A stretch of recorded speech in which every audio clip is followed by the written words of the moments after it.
حاضرین مجلس، معزز سامعین، اسٹیج پہ تشریف علماء کرام اور پردہ نشین ماں اور بہنوں،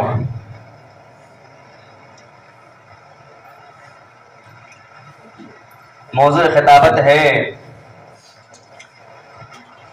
توبہ اور استغفار کی اہمیت۔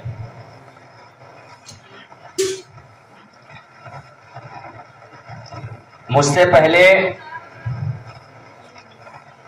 حافظ اظہار اللہ انصاری صاحب آپ کے سامنے خوف الہی کے موضوع پر بہت ساری باتیں عرض کر رہے تھے، اور اسی سے جڑتی ہوئی ایک کڑی، گویا کہ ان کا موضوع ایک زنجیر کی ایک کڑی ہے، اور اس کڑی میں ایک اور کڑی جوڑ لیجئے، رجائے الہی یعنی امید۔ انسان توبہ اور استغفار اسی وقت کرے گا جب وہ رب سے بخشش کی امید رکھے گا، اور یہی عقیدہ اور یہی طریقہ خوف الہی اور رجائے الہی، یہی سلف صالحین اور یہی منہج، یہی عقیدہ اہل سنت والجماعت کا ہے۔ اللہ رب العزت قرآن مجید کے اندر ارشاد فرماتا ہے تتجافى جنوبهم عن المضاجع يدعون ربهم خوفا وطمعا ومما رزقناهم ينفقون۔ مومنین کے پہلو بستروں سے الگ ہوتے ہیں اور وہ اپنے رب کو خوف اور امید کے ساتھ پکارتے ہیں۔ خوف میں غلو نہیں کرتے، امید میں غلو نہیں کرتے، اور خوف میں غلو یعنی خوف اتنا زیادہ کر لیا رب سے اتنا ڈر گئے یہ سوچنے لگے کہ گناہ کرنے سے صرف اور صرف گھاٹا ہے، ہماری نیکیاں کسی کام کی نہیں ہے، ہمارا ایمان کسی کام کا نہیں ہے، ساری نیکیوں سے ہاتھ دھو کر بیٹھ گئے، نہ عبادت کرنے کیے، نہ روزہ رکھا، کوئی چیز نہیں کی، اور کہنے لگے ایک بھی گناہ کرو سیدھا جہنم۔ خوف میں غلو غلاۃ الخوارج نے کیا، اور اسی طرح رجا میں، امید میں بعض دوسرے فرقوں نے غلو کیا اور کہنے لگے کہ ایمان کے ساتھ کوئی بھی گناہ، کوئی بھی معاصی، کوئی بھی خطا ہمیں نقصان پہنچا سکتی ہی نہیں، ہم ایمان لے آئے ہیں، ہم مسلمان ہیں، بس ہمارا ایمان جنت میں داخلے کا سبب ہو سکتا ہے۔ یہ رجا میں غلو، یہ مرجیہ نے کیا۔ اور ہمارا عقیدہ کیا ہے،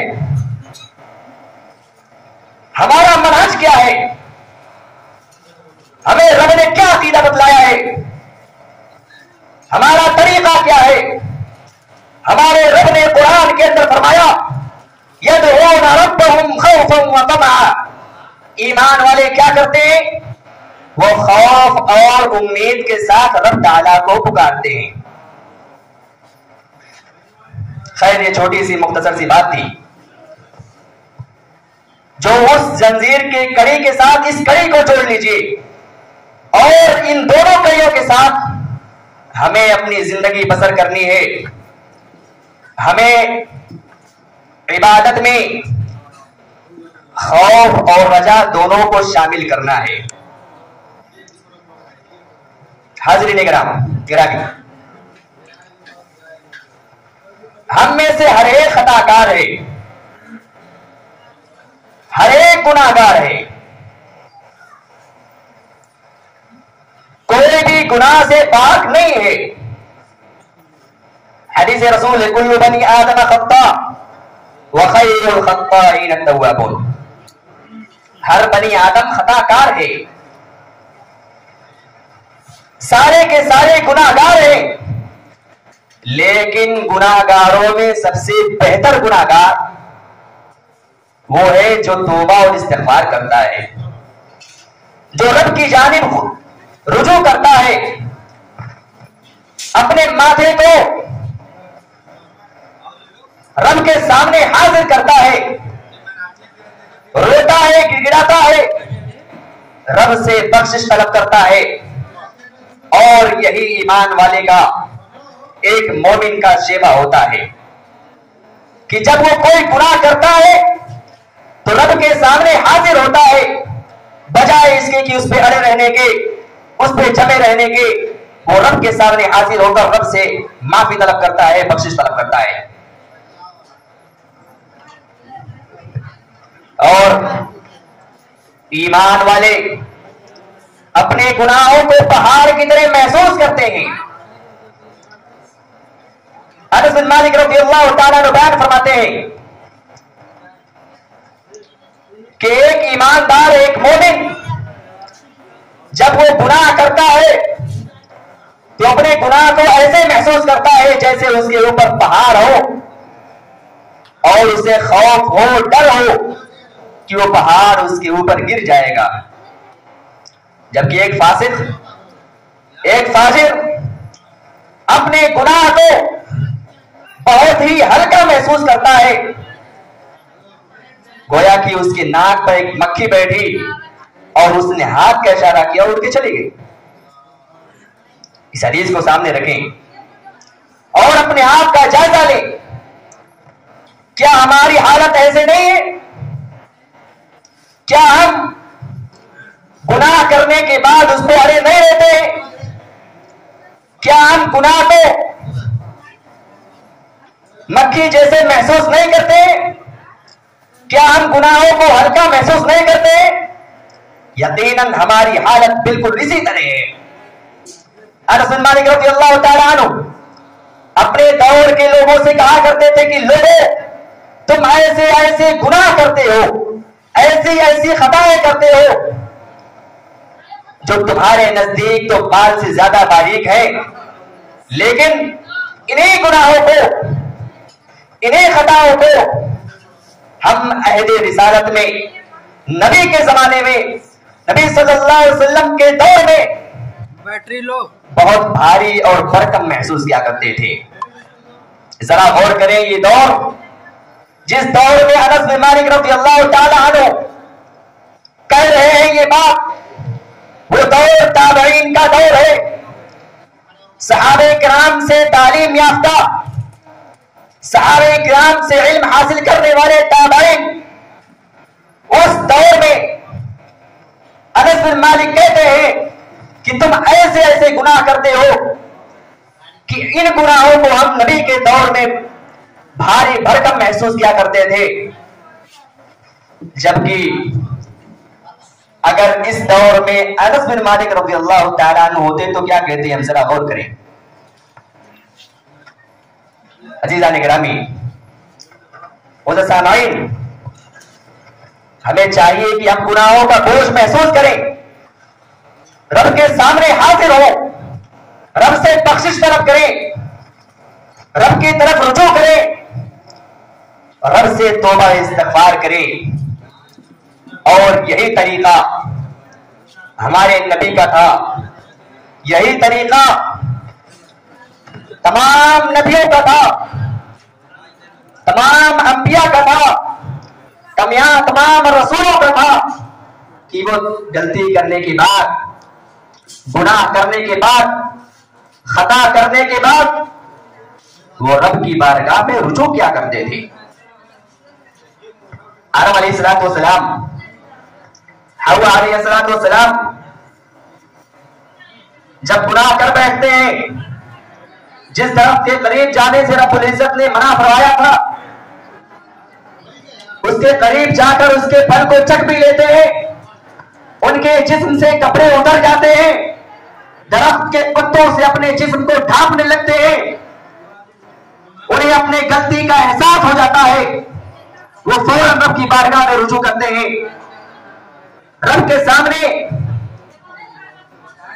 رجوع کرتے ہوئے بخشش طلب کرتے ہیں اور کہتے ہیں ربنا ظلمنا انفسنا وان لم تغفر لنا وترحمنا لنكونن من الخاسرین۔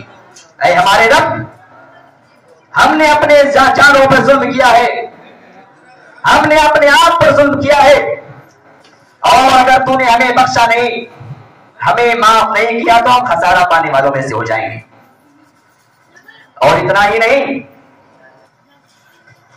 ہمارے پیارے نبی جناب محمد نبی صلی اللہ علیہ وسلم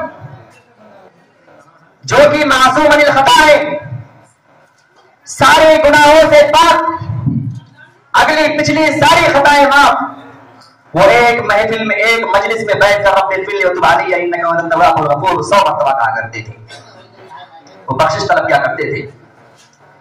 اور ہماری حالت تو اس سے بدتر ہے کہ ہم گناہوں کا بوجھ محسوس ہی نہیں کرتے تو بخشش کیا کریں گے۔ عزیزان گرامی، ہمیں رب تعالیٰ سے بخشش طلب کرنی چاہیے۔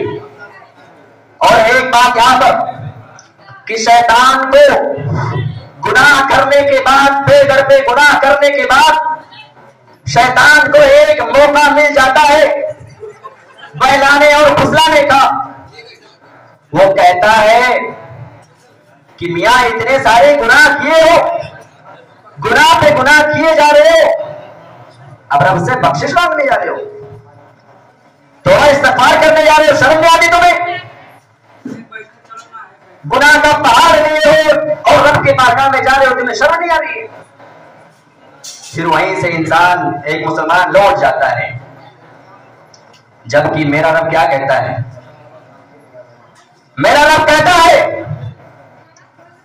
یا عبادی الذین اسرفوا علی انفسہم لا تقنطوا من رحمت اللہ ان اللہ یغفر الذنوب جميعا۔ اے میرے وہ بندو جنہوں نے اپنے جانوں پر ظلم کیا ہے، اے میرے وہ بندو جنہوں نے اپنے آپ پر گناہوں کے ذریعے ظلم کیا ہے، لا تقنطوا من رحمت اللہ، تم اللہ کی رحمت سے مایوس نہ ہو، تم اللہ کی رحمت سے مایوس نہ ہو، ان اللہ یغفر الذنوب جميعا، اللہ رب العزت تو سارے گناہوں کو، تمام کے تمام گناہوں کو معاف کرنے والا ہے۔ آیت کی تفسیر میں عبداللہ بن عباس رضی اللہ تعالیٰ عنہ بیان کرتے ہیں کہ کچھ لوگ نبی کریم صلی اللہ علیہ وسلم کے پاس حاضر ہوئے اور کہنے لگے اے اللہ کے رسول، تم تو دعوت دیتے ہو ہم قبول کرتے ہیں، تم جو دعوت دیتے ہو صحیح ہے، حق ہے، ہم تسلیم کرتے ہیں، لیکن ذرا یہ تو بتلائیے کہ ہم نے اتنے سارے گناہ کیے، ہم نے اتنی ساری خطائیں کی ہیں، قتل و غارت گری کی ہے، کیا وہ سارے کے سارے معاف ہو جائیں گے؟ تب رب العزت نے یہ آیت کریمہ اوپر سے نازل فرمائی، فرمایا ان اللہ یغفر الذنوب جميعا، اللہ رب العزت تو سارے گناہوں کو معاف کرنے والا ہے۔ ذرا غور کریں یہ کس کی حالت ہے؟ یہ کفار کی حالت ہے جو اسلام سے پہلے کفر کر رہے تھے، جنہوں نے مظالم ڈھائے، جنہوں نے جنگیں لڑی، مسلمانوں پہ تلواریں اٹھائی اور اپنے تلواروں سے مسلمانوں کے سر قلم کیے، ان کے بھی گناہ رب العزت معاف کرنے کے لیے تیار ہے، سارے کے سارے گناہوں کو معاف کرنے کے لیے تیار ہے۔ ارے ہم تو مومن ہیں، ہم تو توحید پر ثابت قدم ہیں، ہم تو ایک اللہ کو پکارنے والے ہیں۔ ذرا غور کریں، ذرا سوچیں، کیا ہماری خطا رب نہیں، ہماری خطا اللہ تعالیٰ معاف نہیں کر سکتا؟ یقیناً معاف کرے گا۔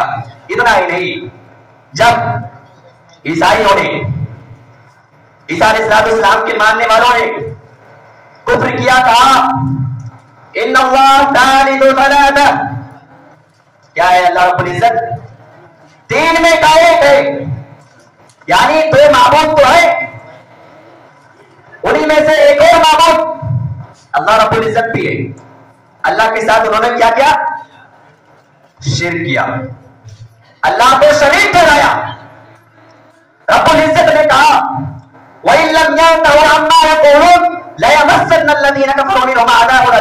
اگر وہ اپنی بات سے رجوع نہیں کیے، اپنے بات سے نہیں لوٹے، تو انہیں دردناک عذاب چھوڑے گا، وہ دردناک عذاب میں داخل کیے جائیں گے۔ پھر اللہ رب العزت نے کہا افلا یتوبون الی اللہ ویستغفرون، کہ وہ لوگ اللہ کی بارگاہ میں رجوع کیوں نہیں کر لیتے، وہ رب کی بارگاہ میں کیوں نہیں آ جاتے؟ اللہ غفور رحیم، اللہ رب العزت تو بخشنے والا ہے، بڑا مہربان ہے۔